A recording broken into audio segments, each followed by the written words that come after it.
ચલો આપણે હવે જૈવિક વર્ગીકરણ અત્યાર સુધી આપણે જોયું કે જેની અંદર આપણે કયા સમુદાય સુધી લાસ્ટ વાત કરી. તો લાસ્ટ આપણે વાત કરી છે કે સમુદાયની અંદર પ્રોટોઝોઅન્સ આપણે લાસ્ટમાં જોયા છે, બરાબર. હવે દરિયાઈ સજીવો જો એના બાદ આપણે એક સમુદાય જોઈ રહ્યા છે. એ સમુદાય છે ફૂગ. કયો સમુદાય છે? ફૂગ સમુદાય. હવે ફૂગ તો બધાને ખબર છે કે કઈ રીતે વસવાટ કરે છે, કેવા સ્થાન પર જોવા મળે છે, કેવું દેખાય છે.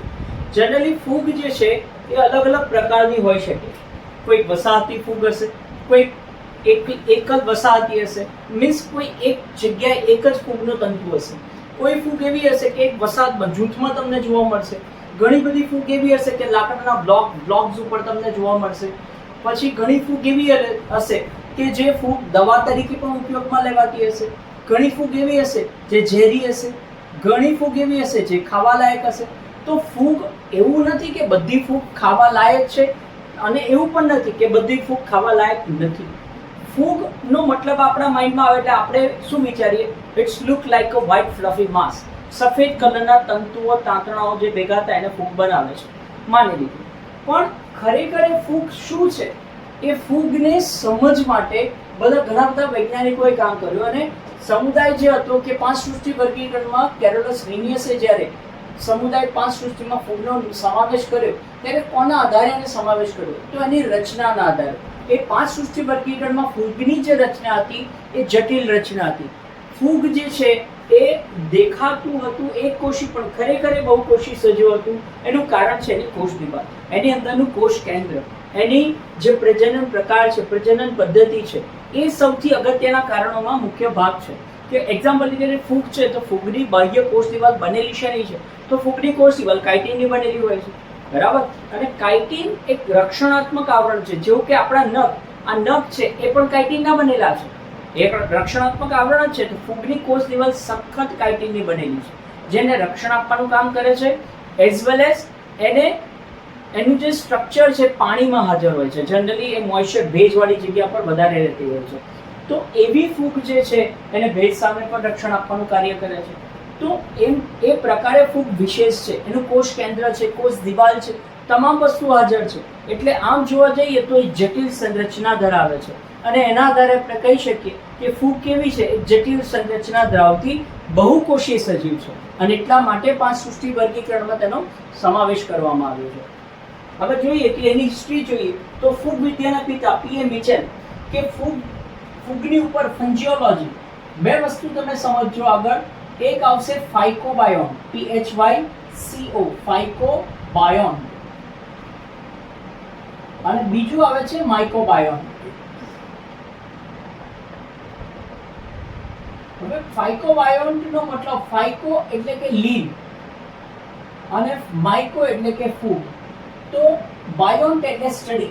તો ફાઇકોબાયોન્ટ એટલે સ્ટડી અબાઉટ ધ એલ્ગી અને study about the fungus, that is known as mycobiont. તો આ બંને વર્ડ છે, that are the Latin words. અને લેટિન વર્ડ પરથી આપણે એનો અભ્યાસ કરવાનો છે. ફાઇકોબાયોન્ટ એટલે લીલ. મેં તમને આગળ લીલ સમુદાયમાં પણ સ્ટાર્ટિંગમાં વાત કરી. પ્રોફેસર આયંગર જે ભારતના આલ્ગિયોલોજીના પિતા તરીકે ઓળખાય છે, કે જેમણે લીલ ઉપર ઘણું બધું સંશોધન કર્યું છે. લીલ અને એના પ્રકાર આપણે આગળ જોઈએ ત્યારે વધારે ડિટેલમાં જોઈશું આપણે. હવે આ જે છે ફૂગ સમુદાય, તો સમુદાય ફૂગ જે છે એમની અંદર વર્લ્ડ વાઇડ એમના જે ઓરિજિન છે એમને ફાઇન્ડ કરવાની સંરચના બતાવી પીએ મિચેલ હતા. ત્યારબાદ આધુનિક ફૂગ વિદ્યાના પિતા ડી બર્ગ કે જેમણે ફૂગની અંતઃસ્થ રચના, એમનું જટિલ સ્ટ્રક્ચર, એની અંદર શું રહેલું છે, એ પ્રજનન કઈ રીતે કરે છે, એની ડિટેલ સ્ટડી કરી. તો ડી બર્ગ. અને ભારતીય ફૂગ વિદ્યાના પિતા જે ભારતમાં એમણે ફૂગ પર સ્ટડી કરી એ છે બીબી મુંડેકર. તો આ 3 વૈજ્ઞાનિકો તમને એમસીક્યુમાં મુખ્ય પૂછી શકે આ વસ્તુ. તો એક હિસ્ટ્રી તમારે છે એ એમસીક્યુ નીટની અંદર તમારે ધ્યાન રાખવાનું રહેશે. હવે મુખ્ય શું છે? તો ફૂગનો સૌથી મુખ્ય ભાગ છે તંતુ. તંતુનો મતલબ થાય છે એક તાંતણું. આપણે ફૂગ જોઈએ છે, તમે રૂનો કોટન જોયો છે, કોટનના તંતુઓ હશે એ કેવા દેખાય છે? એકદમ તમને આમ ભેગા કોટનના તંતુઓ દેખાય છે, બરાબર. તો એ ફૂગ જ છે એક પ્રકારનું. તો એક કોટનના તંતુ એવું એક્ઝેક્ટ ફૂગ છે, એનો મતલબ કે એક ફૂગ જેવું સ્ટ્રક્ચર ધરાવે છે. જે તાંતણા છૂટા પાડો એમાંથી એક નાનો તાંતણો, બીજો તાંતણો, ત્રીજો તાંતણો, એવી રીતે તાંતણા સમૂહમાં ગોઠવાય અને આખી ગુચ્છાદાર ફૂગની રચના બનાવે છે. તો એવી જ રીતે ફૂગ જે છે એનો મુખ્ય ભાગ તંતુ છે, અને એ તંતુ એટલે કે જેની માઇસિલિયમ છે એ કવક છે, આપણે એને કવક તરીકે ઓળખીએ. તંતુને શું કહીએ છીએ આપણે? કવક તંતુ તરીકે ઓળખીએ છીએ. તો સ્ટુડન્ટ્સ યાદ રાખજો, જે ફૂગનું અસ્તિત્વ કવક તંતુમાંથી નિર્માણ થાય છે, તો આ એના ઓરિજિનના આધારે છે. ઓરિજિનના આધારેનો મતલબ થાય છે એના નિર્માણના આધારે. જો ફૂગનું નિર્માણ એના કવક તંતુમાંથી થાય તો એ પ્રકારની ફૂગને આપણે નામ આપ્યું સાચી ફૂગ. સાચી ફૂગનો મતલબ જે એના મુખ્ય કવક તંતુમાંથી નિર્માણ બને. જ્યારે બીજી ફૂગ છે ખોટી ફૂગ છે. ખોટી ફૂગ that does not mean કે પ્લાસ્ટિક કે રબરની બનેલી હોય. ખોટી ફૂગનો મતલબ એવો થાય કે જેનું નિર્માણ કવક તંતુ સિવાયના ભાગમાંથી થાય.